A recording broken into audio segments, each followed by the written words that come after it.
So you're a college professor? That's right, I am. I reckon you set me straight then. Clearly dismissive, the older man turned back to the boy.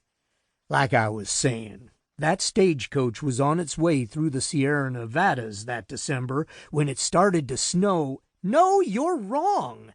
I'm telling the story here, amigo, not you. The older man's voice had taken on a flinty tone that made the professor step back nervously. You're welcome to listen while I talk to the boy. Could be you'll learn something.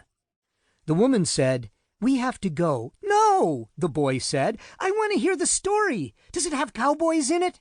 "A bunch of 'em," the older man told him with a smile, "and one of 'em was called Smoke. It all starts in San Francisco." Book 1 Chapter 1 San Francisco, December 1901. "Give me all your money and valuables, mister, and be quick about it." "No, I don't believe I will," Smoke Jensen said as he shook his head.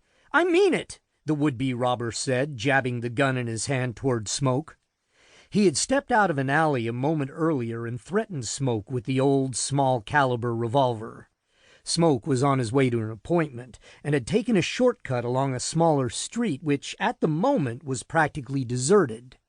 A few people were walking along the cobblestones in the next block, but they were unaware of the drama playing out here, or ignoring it because they didn't want to get involved. It was hard to tell with big city folks. The thief wore a threadbare suit over a grimy, collarless shirt. Smoke couldn't see the soles of the man's shoes, but he would have bet they had holes in them. The man's dark hair was lank and tangled, his face gaunt, his eyes hollow. "Opium?"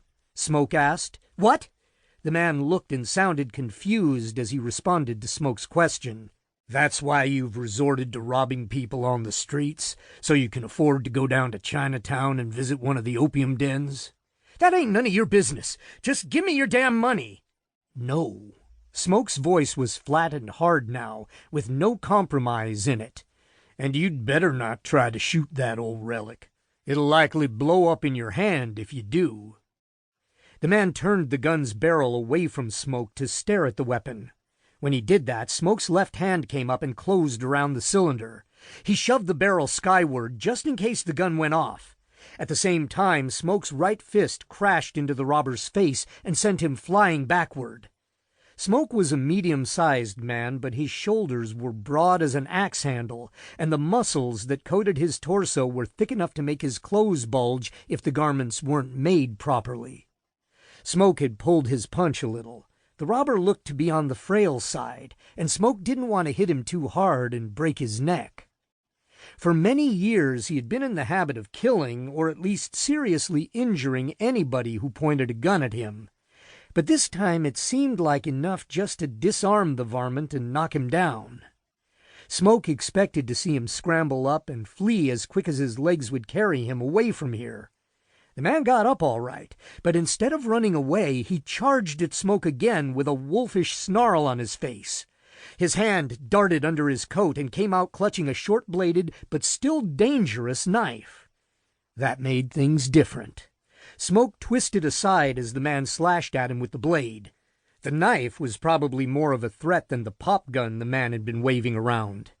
Smoke tossed the revolver aside, grabbed the man's arm with both hands while the man was off balance, and shoved down on it while bringing his knee up. The man's forearm snapped with a sharp crack. He screeched in pain and dropped the knife. When Smoke let go of him, he fell to his knees in the street and stayed there, whimpering as he cradled his broken arm against his body.